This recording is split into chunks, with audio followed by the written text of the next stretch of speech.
25 minutes to the top of the hour. Soul Winners with Praise the Lord. This was the early days of Joe Metal. You can tell as he sings. Now he's on a path of his own.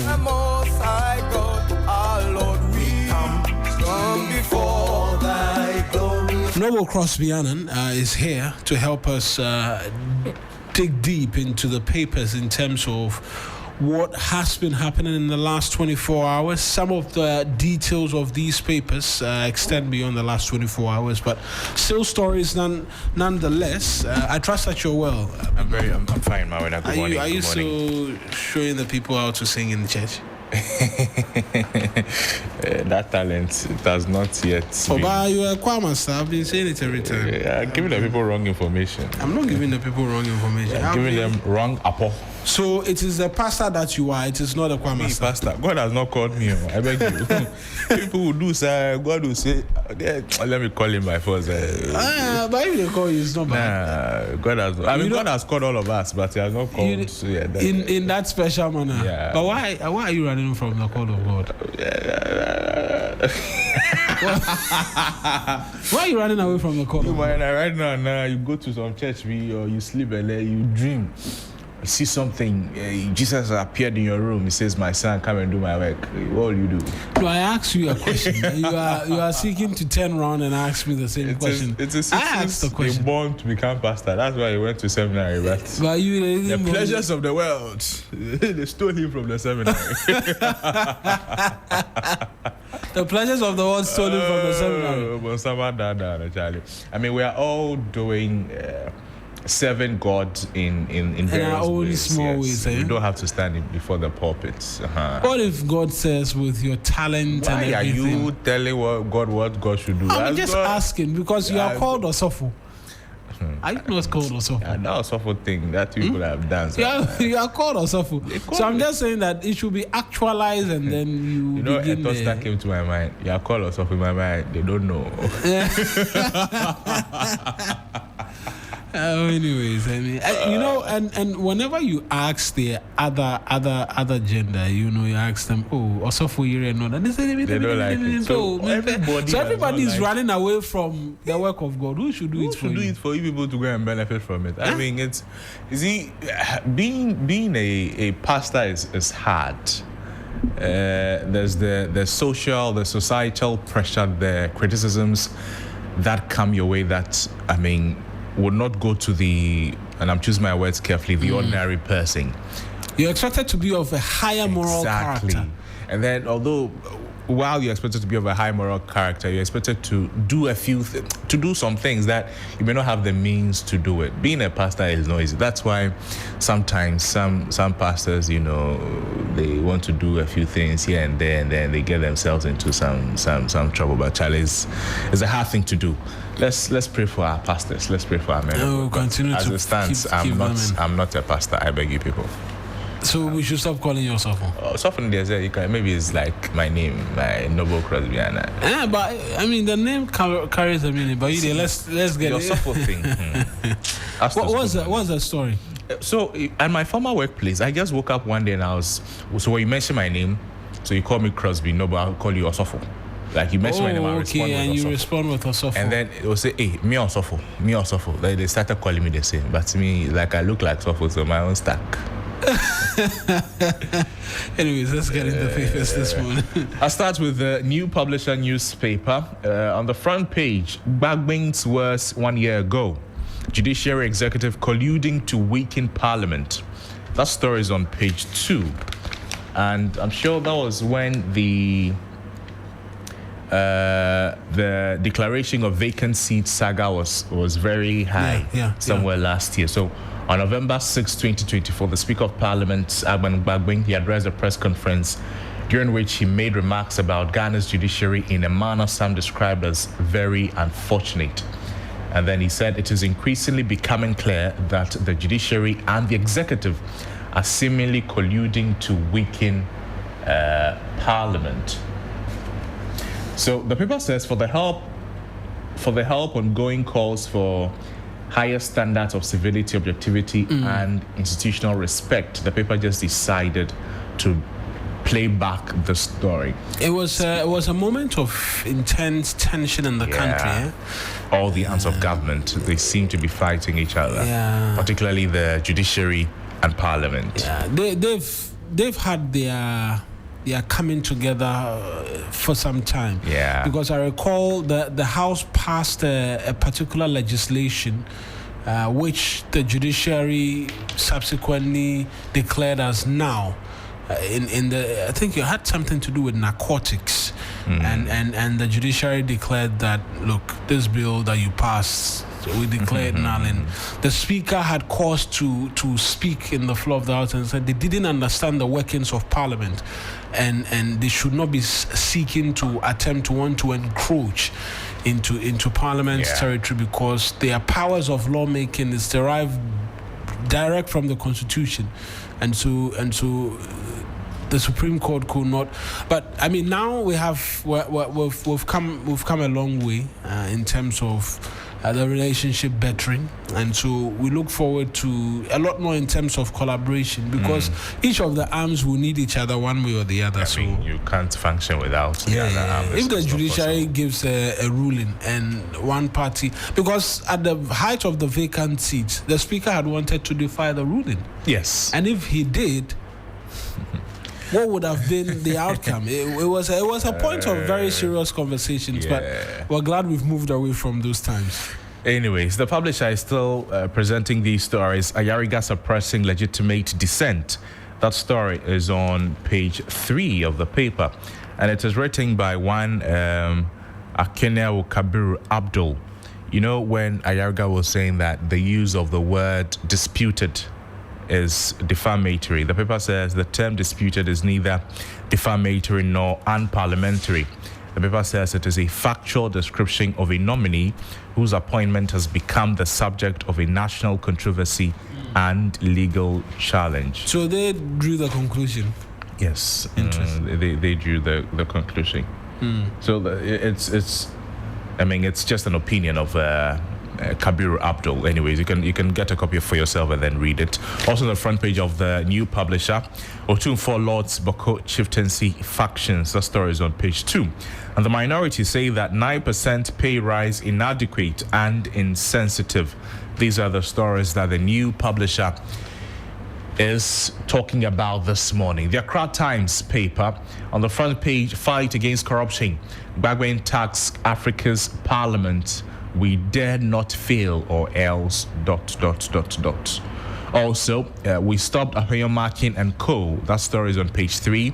From marking their scripts, Daboya MP, that's at the vetting of the CJ nominee. He says we stopped Ahweyo Markin and Co. from marking their scripts. Gold board unfazed by political pressure in the fight against illicit gold trading. Deputy CEO assures. Also on the front page of the paper, COGPAC, the USA chapter delegation visits Ghana embassy in Washington. Nigerian MPs hail Dangote Group. His vision has placed Nigeria on the global map. It comes to the picture of Aliko Dangote. Shraj Boss commends APNAC for promoting ethical governance. Finally, from me is the Daily Just newspaper. Banner headline: Sack Kissi Agyebeng. He is incompetent, Martin Amidou tells Mahama. The detail of the story is on page 3 of the paper. Also, no foul play in helicopter crash, says probe report. And yesterday, some finality was brought to all of this. To a great extent. Some finality in terms of what it is that had happened and all of that. At least now we know where or what happened on that fateful day. And like I was saying yesterday, it will bring about questions subsequently as to what should have been and why it is the case that we had to fly the Z9 under the conditions, not that the conditions were bad based on what it is we've been told, but there were additional safety features which would have helped, which we should have had. And I make the argument that for an aircraft that our president uses, it should not be lacking anything. Yes, it should not. It should be used, if it were a phone, it should use the latest software updates. Because we know that he uses that particular aircraft, and so those are the things that just stick out. But hopefully this is a learning point for us as a country where we struggle to learn really and do things better. The Daily Just is also saying NPA boss leads national push for clean energy. Women bank in limbo as Atoforsen fails to provide cash. That story is on page 3. You know the NDC's promise about a women's bank? The Daily Just says that bank is in limbo as Atoforsen has failed to provide cash for it. Former boss MD arrested at the Kotoka International Airport over gold for oil deal. On page 2 of the paper, and I jailed Atayi for 70 years for my family safety, CJ nominee is saying. That's all for me, Maria. Let me do the custodian newspaper. Ghana's crashed helicopter lacked key safety equipment. That's according to the report. Minority cries for workers over government's 9% pay rise. Miss Mavis Nkansa Buedu is a ranking member on the Employment, Labour, Relations and Pensions Committee. She's on that page, the front page. Minority rejects cruel process to replace Tokono. Comes with a picture of Osahi Alexander Fenyomakin, a minority leader in Parliament. Kofi Don Ago, appointed director of Smiley Ghana. Inequality and corruption erode Ghana's moral fabric, as according to the Catholic bishops. The Accra Times, fight against corruption. Bagman tax Africa's parliament. We dare not fail, or else. Adverting of CJ, you are looking at the same headline on the other paper saying, adverting of CJ nominee. We stopped Apenyo Markin and Co. You've done that already, and so perhaps I'll have to skip. The news center is what I have. Minority fears judicial subversion in new CJ vetting. Adverse weather safety gaps cause helicopter tragedy, and Ghana to birth tech unicorn through MTN support for startups, shared infrastructure to help innovators scale globally. Asante honored by GJA for exemplary leadership. Central banks must end trust, not just set policy. Dr. Isiama is saying this. I think we can go over to the online portals as well and get a sense as to what is happening there. I'll do 3news.com this morning, as well as the other portals. Just quickly for us this morning, I think there's a bit of a challenge with the portal, 3news.com portal, but let's try one more time. Hopefully that's resolved as quickly as possible, as well as the other online portals for you this morning. But yesterday we know that report came through. There's a bit in terms of the Akokon Kitinkiti or Nkokon Kitinkiti. But I have the 3 News platform now. I'll read to you some of the stories that is captured here. Joint police military team raids Dajing to arrest attackers of EPA task force and journalists. That's on crime. Also, security forces launch joint operations in Ashanti Volta and Ahafo regions, also captured there. Over 100 police officers deployed for classified joint security operation in the Ashanti region. That's also captured on 3news.com. If you go to, still on 3news.com, management of Ayalolo warns unauthorized group against illegal revenue collection at Kimbu Terminal. That's also on 3news.com. New Jabbing North MC condemns attack on Eastern Regional Hospital by alleged NDC youth. So these are some of the stories captured on 3news.com. The speaker is also captured here. It says, chaos adverting of Chief Justice nominee. Speaker of Parliament apologizes to the judiciary. He has apologized to the judiciary and its members for the heated exchanges and what he described as lack of decorum that characterized the vetting of the Chief Justice nominee, Justice Paul Bafuboni, on Monday, November 10. There's also organized labor urges workers agitating over 9% increase in base pay to remain calm. That's also captured there.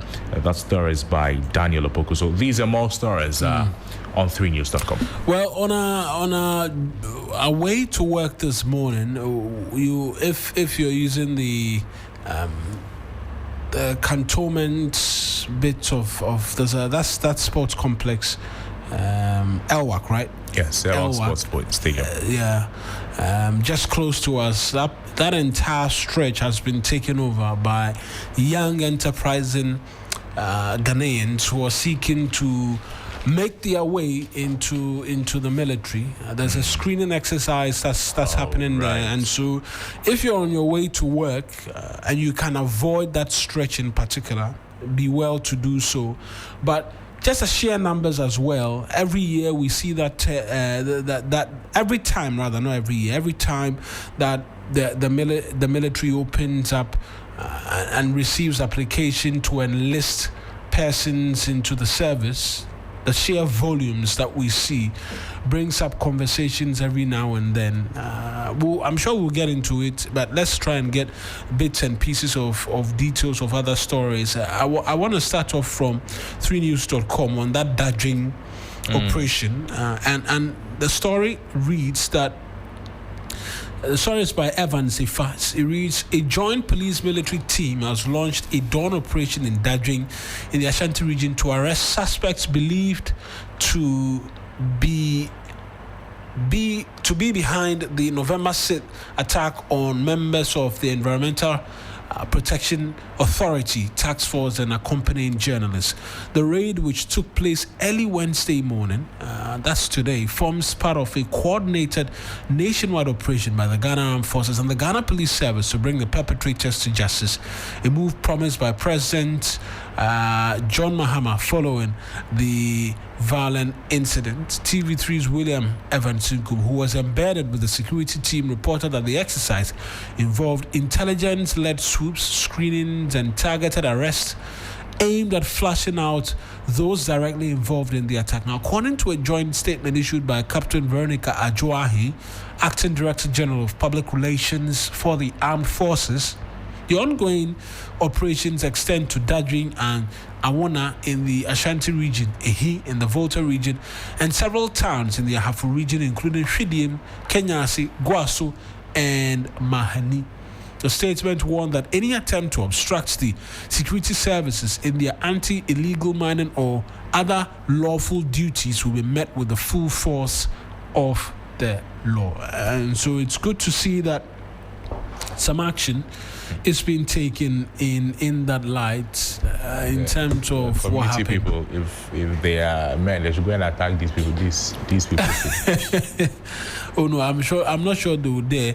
But even in Hwidiem, the town folk and particularly the young men who were part of that action not seeking to accost, they actually accosted the Operation Naimos team. We got reports they were fleeing the town for fear of reprisals, and so stay there. They'll come and meet you there, and when they are dealing with you, you remember what you did. Oh, they'll pick them up. They'll pick all of them up because we're being told it's an intelligence-led operation, of course, and so it will not just be Rambo style gathering or swooping in on everybody. Somebody sleeping in their room knows nothing about this and then will be picked up. Well, you might be picked up initially to help in terms of understanding who were involved in that incident, but I'm sure we can get some other stories this morning. We'll connect with Evans to get details of this dawn swoop as well. But let's bring some other stories. I thought you had So let's talk about the arrest of the former MD of Boss. Yes, who was arrested at the Kotoka yesterday. That news was trickling in. Yes, that story is on page 2. I'll read to you how the Daily just puts it. It says the arrest of Dr. Edwin Alfred Provincial, former managing director of the Bulk Oil Storage Transportation Company Limited at the Kotoka International Airport, has sparked widespread public debate, with former NPP General Secretary John Boadu demanding transparency and adherence to due process in the ongoing investigation. According to a confirmed report, he was apprehended on Monday, November 10, while preparing to board a flight to Maputo, Mozambique, for an official engagement. The arrest was allegedly initiated by the Economic and Organized Crime Office, EOCO. However, the motive for the arrest was not indicated, and sources close to the situation indicate that the former boss was unaware that his name had been placed on the stop list since October 8, 2025. He said he was unaware. Yes, unaware. That's what the paper is saying. That's strange, because when you're placed on a stop list, you're informed and you're in the know actually, and so it will be that will mean he was placed on a stop list without his notice. That's very interesting. I'll be very honest. Very, very interesting. So, speaking to a media house, John Boadu criticized the circumstances surrounding the arrest, warning that while the NPP fully support accountability and the rule of law, it also insists that constitutional and procedural fairness be observed. He says, we in the NPP, we're not saying that when people are found culpable in a crime, they shouldn't face the law, but due process must be followed. This is the background. His arrest is coming in the wake of growing controversy surrounding the government's gold for oil policy, a flagship initiative introduced to stabilize the city and reduce fuel import cost by exchanging gold for petroleum products. The story continues on page 4 and says that in October, a forensic risk assessment released by policy think tank Imani Africa alleged that the program suffered from significant governance lapses and fiscal losses. And the report by Imani claimed that weak pricing controls, opaque procurement processes, and the absence of formal contractual agreement between the Bank of Ghana and the Precious Minerals Marketing Company, PMMC, which is now Gold Board, I believe, had created loopholes that encouraged smuggling and revenue leakages. Imani's report further called for urgent prosecutions and recovery of alleged misappropriated funds, citing the need to restore transparency and public trust in the management of national resources. He has responded, though, and I'm talking about Dr. Provincial. So he has strongly denied allegations of wrongdoing during his tenure at Bost. He has consistently maintained that all operational and financial decisions made under his leadership followed due corporate governance procedures and were fully aligned with government directives. According to sources within his legal team, he views his arrest as unnecessary and politically motivated, arguing that he has always made himself available for questioning and has not attempted to evade investigations. So that's the detail of the story, according to the Daily Gist newspaper. And again, it's quite curious.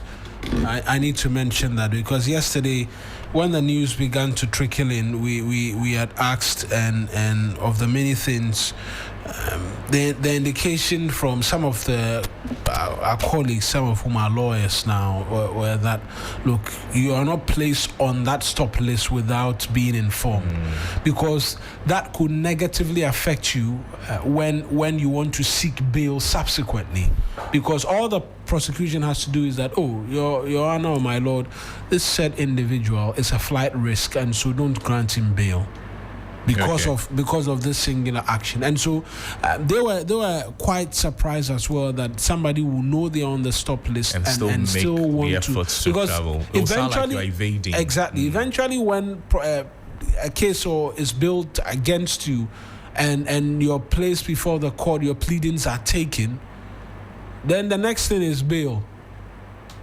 Yes. If prosecution says, my lord, he's a flight risk, then they have justifiable enough cause to say that, on X date, the 10th of November 2025, whilst being on a stop list, he attempted to leave the jurisdiction. Country. Oh, no, flee. It was he's run away from something, to leave the jurisdiction. But they say don't travel. And there will be evidence to support that, that you actually tried to leave the jurisdiction, and that could be a basis for which you'll be denied. That's why him saying he was not aware, it raises questions as to whether or not he had been informed or what the processes were before he was put on the stop list as well. But a lot of questions more than answers, and most certainly we'll try and get a bit more of that in terms of the news. Let's do details of the crash from yesterday. And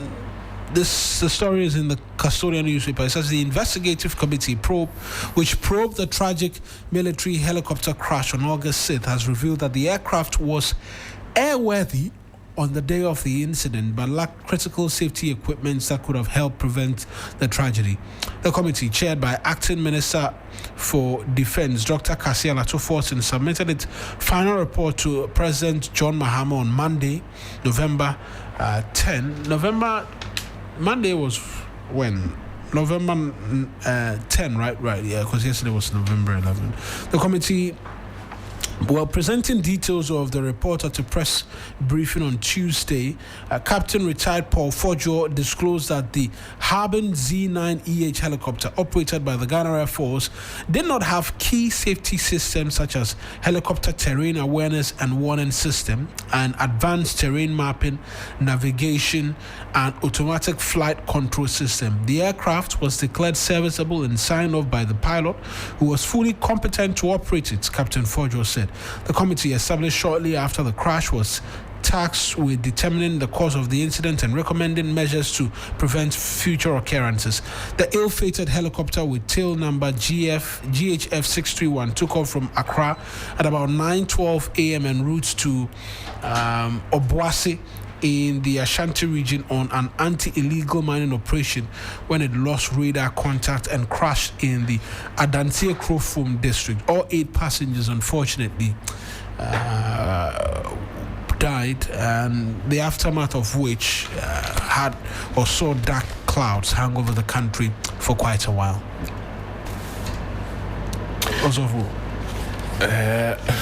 Like we're saying, it's unfortunate that it happened, but the good news is we know what caused it.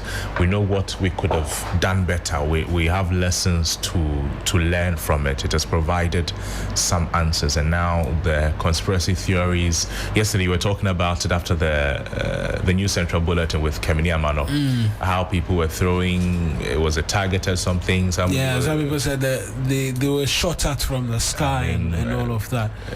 All of those things. I mean, now we know what really happened. We now have to learn from it and then make sure that we don't lack these things that can prevent accidents like this. Else, I mean, we'll just be going around in circles. I mean, the conversation even from Captain Retired Fojo was that, look, we cannot tell if had these extra safety equipment been on the chopper, it could have prevented the accident. But what he was certain about was that it could have helped make better decisions, yes, in terms of what it is that was happening. And then it was good to know that it was not because whoever was flying the plane, the supporting staff or crew were not qualified. That's not the case at all. They had the highest certification. They were very good people, trained and knew what they were doing. It just happened that, I mean, that's why it was an accident. Accident. Unfortunate. Unfortunate. There's an interesting story in the Daily Gist. Martin Amidu says Kissi Agyebeng should be sacked because he is incompetent. The former special prosecutor, he has launched a fierce attack on his successor, describing him as dishonest, incompetent, and unfit to hold that office. So he's urging President Mahama to immediately dismiss the special prosecutor and commission an independent forensic audit into the operations of the office of the special prosecutor. In a detailed statement that Martin Amidu released, he accused Mr. Kissi Agyebeng, the current special prosecutor, of deliberately misleading Ghanaians about the office's work, particularly its handling of the controversial SML and the GRA revenue assurance contract. According to Martin Amidu, Kissi Agyebeng's recent interview on the KSM show was a calculated attempt to deceive the public, protect his image, and conceal his failings as head of an institution that has lost direction and credibility. So you know how Martin Amidu likes to write. He writes very long. When he writes, you can't compete. You have to take your time. You have to go on leave from work and then sit down with a glass of juice. Let's get into the crux of what it is that he's saying, or the allegations, or the basis upon which he's asking that the current special prosecutor be removed from office. So Martin Amidu said Kissi Agyebeng's public claims that he's been frustrated by government agencies in investigating the former finance minister, Ken Ofori-Atta, they are false. He cited the OSP's own half-year report to prove that Ofori-Atta was never declared a suspect before he left Ghana in early January 2025.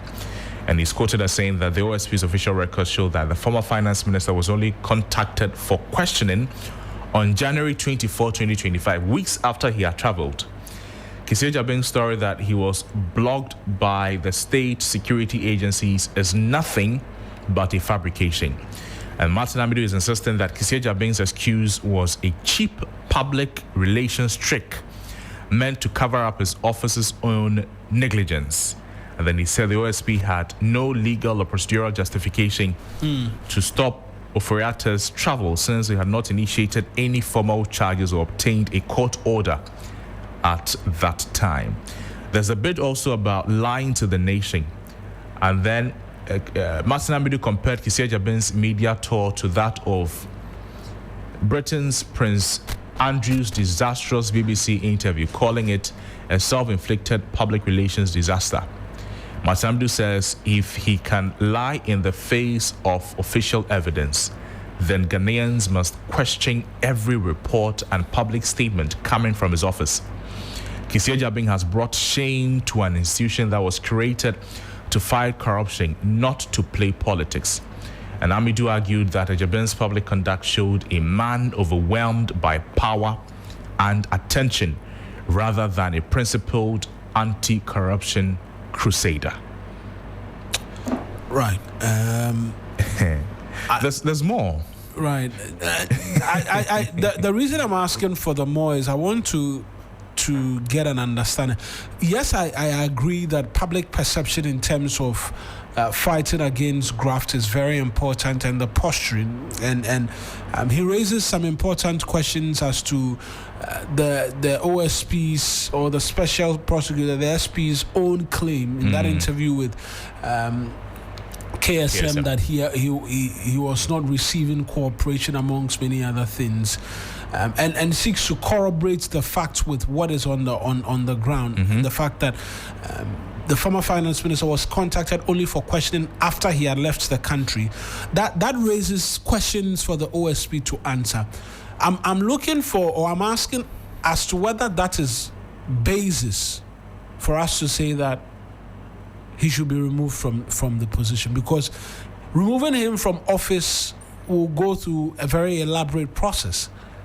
And I'm asking if that is the basis upon which we should be doing that. But perhaps you have more. So I'm sure that one he's talking about how the SP is now peddling falsehoods. Right. That's one of the bases why he says that. So that could be described as misconduct or what? Yes. That according to Martin Amidu, that is not fitting for the special prosecutor, for the SP to be doing. And then he says that his appointments are also illegal. I'm talking about appointments that Kissi Agyebeng has made since he's been in office. And both the Akufo-Addo and Mahama administrations are aware of it, Martin Amidu is alleging. Yet he continues to operate in violation of the Constitution. He's wasting public funds and pretending to fight corruption.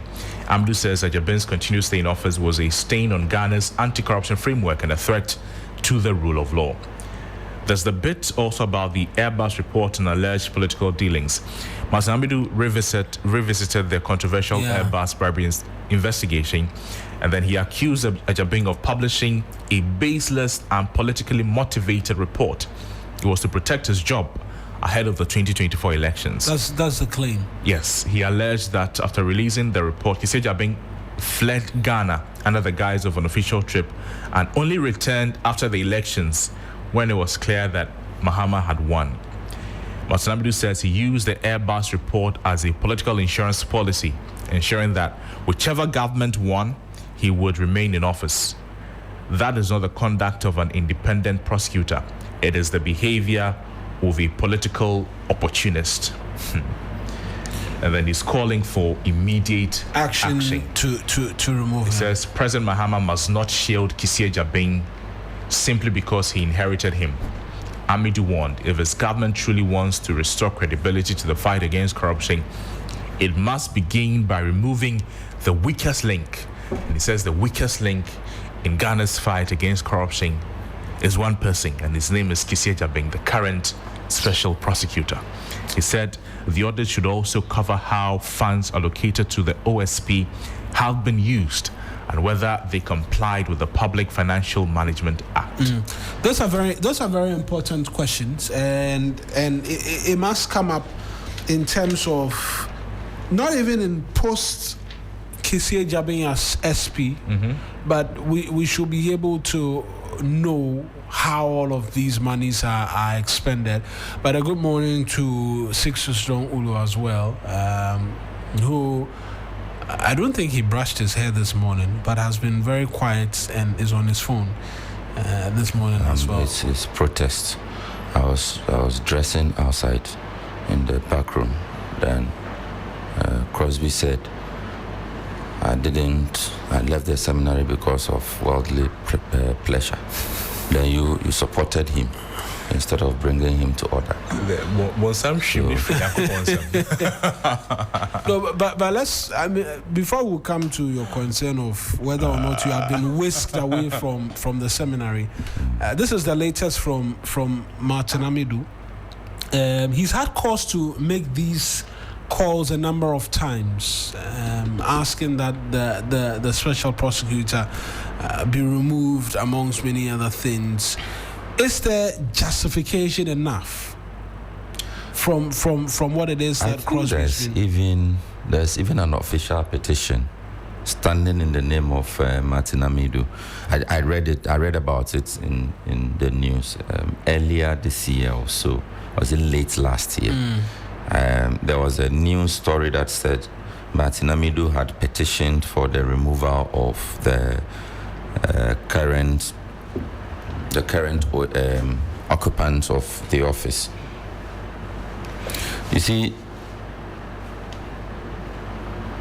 I think that was his first petition was in April 2024. Okay. For the removal of Kissi Agyebeng. Yes. You see, the man writes beautifully, and all three of us in this room, we are news people, both producers and consumers. And there was a time that anytime Mr. Martin Amidu wrote, we wouldn't sleep, and normally we would get wind. And Martin Amidu would not just go and write on Facebook. He usually would write his epistles on his blog post and share to identified individuals in the various media houses. And if he called, I know one of his people, if he called and the man said, I'm not around, then he'll hold on. When he's back, then he releases the thing. So we used to say he has trust issues. I mean, he does. Yeah. When he had to choose between buildings to house the office of the special prosecutor, he said no, he wants to start his own from scratch. He said he does not trust the building that somebody has built. And all of that. And that has translated into a certain dislike is a strong word, so I'm looking for a milder word, if any of you can help, for the current occupant of the office. Oh, you think so? I don't think that the crusade he's on against the current special prosecutor is genuine. Because, look, you had the opportunity. You were appointed, and that appointment was hailed and celebrated from across the board, whether NDC or MPP, CPP or PNC, GCPP or UP. Everybody celebrated that appointment. Yeah. It was one of the few appointments that President Akufo-Addo was said to have gotten right. And within the civil society... His own party actually raised concern as to why he had appointed Martin Amidu. Because he was there was a term they used to describe him, that you were holding a lion's tail, and that it will bite you at any point in time. Yes, and then when he started his mother serpent of all corruption things, they said, "We told you so." But you had the opportunity to work, and whether out of principle, whether out of intolerance, whether out of I'm not having my way, so I'm going, you left.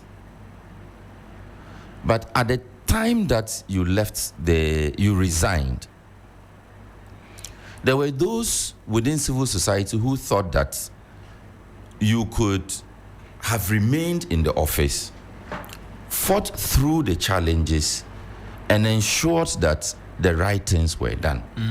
You abandoned all of us. In fact, you deserted the battlefield.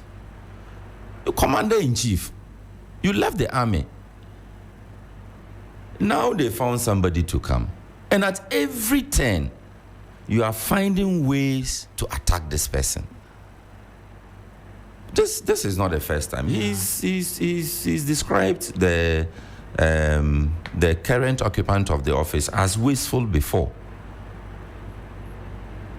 Indeed, I think in one of the epistles he talks about how the man is also not winning cases, or it wasn't him.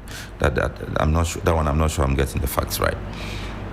But you yourself, whilst occupying the office, as we will say, you didn't win any cases for us. The biggest case he tried was the now majority leader, Mahama Ayarga, and some other people over some ambulance pitches. And I covered some of those cases in court. Cases that, again, sections of civil society said, this was not what we were looking for. So really, is it personal?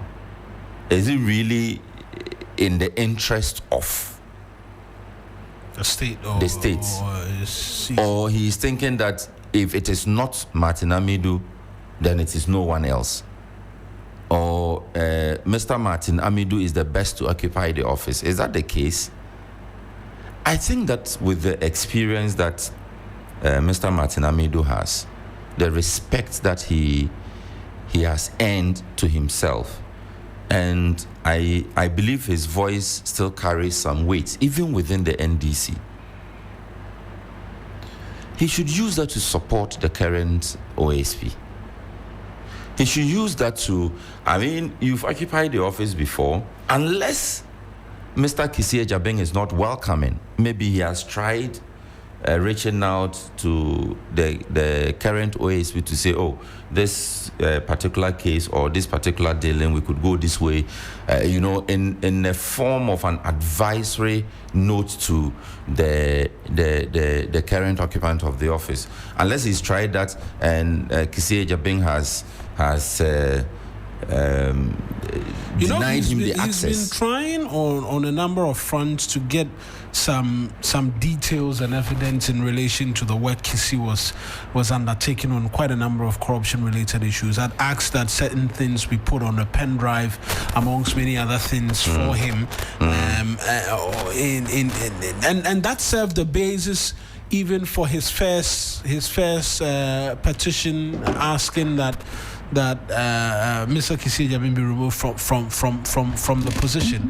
But like you said, it's one that will have many asking the question, really, is it for want of the fact that because he's not there, and so everybody else who's held the position hasn't served us well? But he's not the only person who's Martin on this Pebu. tangent. Yes, I was coming to that.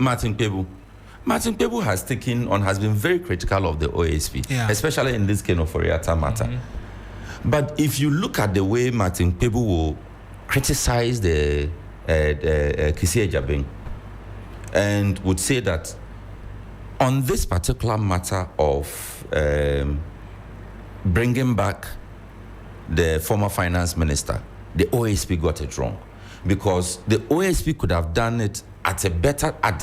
He missed the timing. That's the point Martin Pebu has been making. So he will identify the specific issues. But that's what Martin Amidu too. He's actually done the same thing. So the criticisms against Kissi Agyebeng is not only coming. So I don't think it's on his person. I think it's on the work that he's doing. It's not only Martin Pebu who has been critical of Kissi Agyebeng. A lot of, I want to say, ordinary Ghanaians have also been raising concerns about the work of the OSP. Granted that there are hundreds of challenges that he's facing, but they are not happy about his work. Martin Pebu is one of them, and then Martin Amidu is one of them. But Martin Amidu is saying that because of his inability to do certain things expected of him, he should be sacked. So the difference between Martin Pebu and Martin Amidu. Yeah, they're both Martin, and so it could confuse you a bit. But we know that the Martins are critical. Yes. Of Kissi Agyebeng. Look, so the difference between the two of them. Martin, are you sure? Is that Martin as you do that? No, but the difference is that, which the point I sought to make was that, look, from the very beginning, Mr. Martin Amidu has had it out for Kissi Agyebeng, even way before all of the so-called ordinary Ghanaians started talking about it as a result of for a lot of Ghanaians, they've taken issue with his handling of the former finance minister's case. And the fact that he's still not in the country and all of that. But before that, prior to that, Mr. Martin Amidu started ringing that bell. Because he has been in that office before. So my point is, how many people do we have to sack from offices and replace with how many people before the work gets done? If you are a former occupant of the office, you understand the dynamics of the office, the power play, the difficulties most especially. And you in particular, you resigned over difficulties. Yes. You didn't stand to fight the challenges. You threw your hands in the air and said, I won't play again. And you left. Somebody is facing the difficulties. And you say, no, he's not facing them right. It's not fair to Kissi Agyebeng. Yeah. You may have your differences with him. You may disagree with him on his strategy or his approach. But at least, if for nothing at all, in the best interest of the collective fight, pull the man aside and say, my brother, I have been here before, So when I was here, this matter happened, and this is how I handled it. When they attempted pouring water on me, I dodged, and this was how I dodged. And then Mr. Kissi Agyebeng will take cue from your advice. That's why I also issued the caveat that unless he has tried that approach and the office of the special prosecutor has not welcomed him, then it will be a different conversation. But from the very onset, he's had it out for Kissi Agyebeng. You think he does not like you, man? I don't know. That's why I gave so many other reasons. I don't know what the problem is. But I'm just saying that given the experience of Mr. Martin Amidu, the respect that he has earned for himself, and lots of people still listen to his voice. He should be able to, behind the scene, help Mr. Kissi Agyebeng, rather than constantly and continuously. A lot of the concerns Martin Amidu has with Kissi Agyebeng too has got to do with his media engagements. Now we also know that the OSP's law requires the OSP to update the public on the cases that half-year report and then exactly. But he's not too happy with it. So this is a quote from him, which is another problem. He says, "I had one, I think, police escort, no luxury vehicles, and no media fanfare. Yet I achieved more credibility in a year than Agyebeng has in 4. The OSP was meant to be a watchdog, not a showpiece." And then he accused Kissi Agyebeng of turning the institution into a media circus with frequent press conferences and television appearances that focus more on image building than results. And that, before I end, that is something a lot of people agree with. No, a lot of people cannot agree with that. I'll have us return and have this conversation. I beg you, let me land on this. Look, a lot of us in the media applaud Godfrey Dame because he opened up the office of the Attorney General to the media. When Martin Amidu was Deputy Attorney General, could you go to the Attorney General and ask a question as a journalist? It was different. And all of his peers, when they occupied the office, they couldn't. Even Godfrey Dame's boss, Gloria Ekufu, when she was Attorney General, we didn't have access to the office. So there were questions that you would have. Even after court, the practice among judicial press corps members is to, after court, you engage the prosecutor, whoever is representing the state. You may get a sound bite, or you may get an off-the-record a quote or something. For the story. And that is what you and I rely on to write our stories, to inform the public. So, but this was blocked until the young man Godfrey Dame took over, who understands that we are in an era of communication where information is important. It's the same thing I see from Kissi Agyebeng. In fact, the law actually mandates the occupant of the office to do that. That's what I said. We'll get a bit more in terms of this detail. When we come back, I'll forget what I'm saying. No, you won't forget. Hold it. The thing into a media fanfare. Hold it, and I'll not want us to spill it all here because we have to let the listeners as well share their thoughts with us this morning.